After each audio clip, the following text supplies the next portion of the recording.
National press club اسلام آباد کے سامنے بلوچ یکجہتی کمیٹی اور لاپتہ افراد کے لواحقین کا احتجاج تاحال جاری ہے۔ مظاہرے میں نادیہ بلوچ، فوزیہ بلوچ، مازیب بلوچ اور دیگر شریک ہے۔ مظاہرین کا کہنا ہے کہ وہ ڈاکٹر مارنگ بلوچ، شاجی سبغت اور عمران بلوچ سمیت دیگر لاپتہ افراد کی بازیابی کا مطالبہ کر رہے ہیں۔ ہمارا مقصد یہ ہے کہ بی وائی سی کے لیڈران ڈاکٹر مہرنگ اور باقی ساتھیوں کو 4 مہینے مکمل ہو گئے، وہ جیل میں بند ہے۔ پہلے 3 مہینے 3MPO کے تحت بند کیا ہے، بعد میں جھوٹی FIR کے تحت پہلے 10 دن کے ریمانڈ میں بھیجا، پھر 15 دن کے ریمانڈ میں بھیجا، لیکن جھوٹی FIR کے تھرو ابھی تک ہمیں مطلب بتایا نہیں کہ کس وجہ سے یا کون سی کیس ان کے اوپر لگا ہوا ہے، کیوں بند ہے۔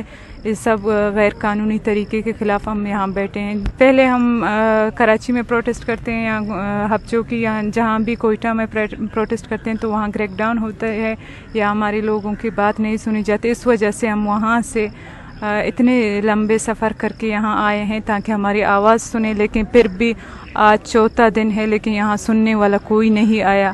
دیکھ سکتے ہیں پولیس کی باری نفری یہاں کھڑی ہوئی ہے اور پورا تال لگا ہوا ہے، ہمیں اندر جانے بھی نہیں دے رہے ہیں۔ صبح سے ہم یہاں روڈ پہ بیٹھے ہیں۔ میرا بیٹا 1 سال مکمل ہو چکا ہے، لاپتہ ہے، اس لیے ہم لوگ کوئٹہ میں، بلوچستان میں مختلف جگہ ہم لوگ نے احتجاج کیا اور ہائی کورٹ میں پٹیشن دائر کی اور وہاں در کے ٹوکرے کا کے اب ہم یہاں آئے کہ ہمیں یہاں کوئی انصاف ملے گا، لیکن 4 دن سے یہاں بیٹھے ہوئے ہیں، یہاں بھی کچھ نہیں ہے۔ پاکستان کا دارالحکومت اسلام آباد ہے، یہاں سپریم کورٹ ہے اور انسانی حقوق کی تنظیمیں، عالمی برادری اور صحافی حضرات سے اپیل کرتے ہیں کہ ہمارے آواز اوپر لے جائے، ہمارے بچوں کو بازیاب کرائے۔ اور مظاہرین نے الزام عائد کیا کہ اسلام آباد انتظامیہ کی جانب سے انہیں مختلف طریقوں سے ہراساں کیا جا رہا ہے۔ انسانی حقوق کی تنظیموں نے احتجاج میں شریک افراد سے اظہار یکجہتی کرتے ہوئے حکومت سے مطالبہ کیا ہے کہ جبری گمشدگیوں کا مسئلہ ملکی قوانین کے تحت حل کیا جائے۔